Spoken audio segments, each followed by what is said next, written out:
Hi everyone, Fast than a Sprint Tano here, the internet's busiest music nerd, and it's time for a review of this new Erika de Casier project. Still, this is the latest and third full-length LP from Copenhagen-based singer, songwriter, and producer Erika de Casier, who broke out in 2019 with the album Essentials, which I admit did fly by me, but it did turn enough underground heads to the point where Erika was able to sign immediately with 4AD for her next album, also where she's releasing this new one too. I have to admit off the bat, I'm not crazy about. In fact, I'm vastly underwhelmed by it, which is unfortunate because going back, I can very much see the appeal of Erika's earlier records, even if I'm not in love with them, as they bring very light, sophisticated takes on the sounds of 80s and 90s smooth soul and R&B, which is saying something because these aren't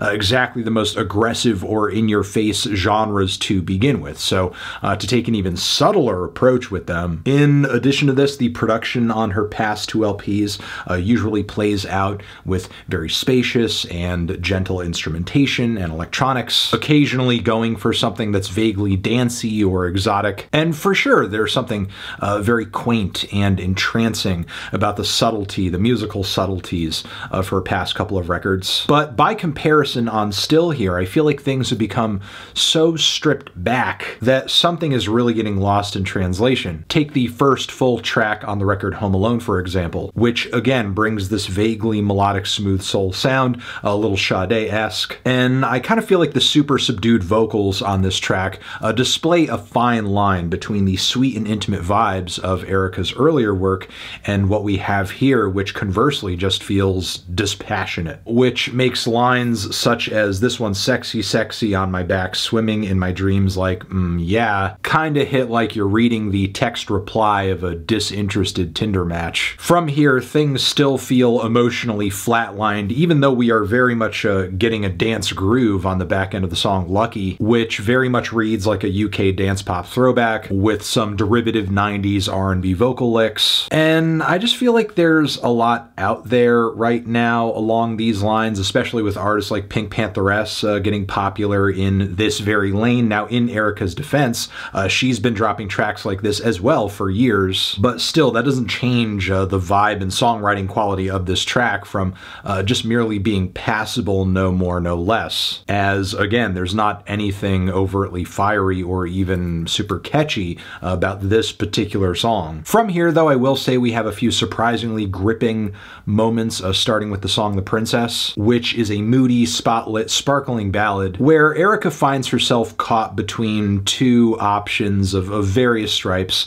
kind of wondering why she can't have it all. And the emotional display on this track is pretty theatrical, especially considering just how understated a lot of the vibes on this record are generally. Following this is also the song Ice, which I think has the most killer chorus of any song on this record. It's a really sharp rap and R&B hybrid with guest verses from both members of the underground hip-hop duo They Hate Change, who take almost an Outcast ATLians era approach to their lyrics on this cut. And I think the song is the better for it. But past these songs, Erika begins to scale things back once more, resulting in another long, never-ending lull in the track list. Case in point, the song Ooh, which is like a piece of sexy diva pop circa early 2000s. And having grown up during that time, I vividly remember the era of music she's borrowing from here, right down to the call and response whisper vocals and the conversational ad-libs. How else would you know? But honestly, I just don't see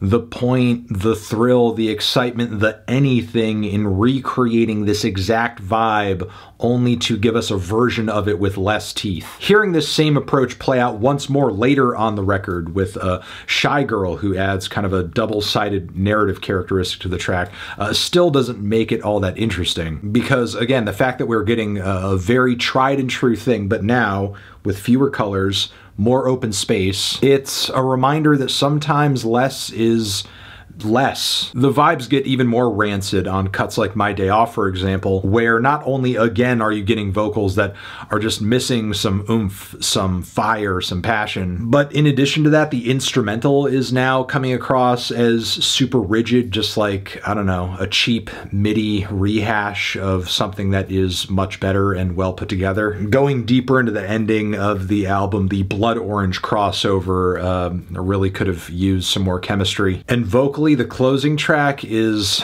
kind of a struggle to get through, frankly, and again lacks the intimacy and sweetness and the quaintness that I think Erika's earliest works had to their advantage. This, in comparison, feels a lot less like, you know, a quiet night under the covers with your lover, or, you know, a sweet little whisper from them in your ear of them saying something personal or heartening or warm or just nice. Yeah, instead this feels more like a lack of or a void of emotion or expression, and as a result I'm just really having a hard time getting much out of it. It's just a very drab, unflattering record all around, in my opinion. Why I'm feeling a light 4 on it: transition. Have you given this record a listen? Did you love it? Did you hate it? What would you rate it? You're the best, you're the best. What should I review next?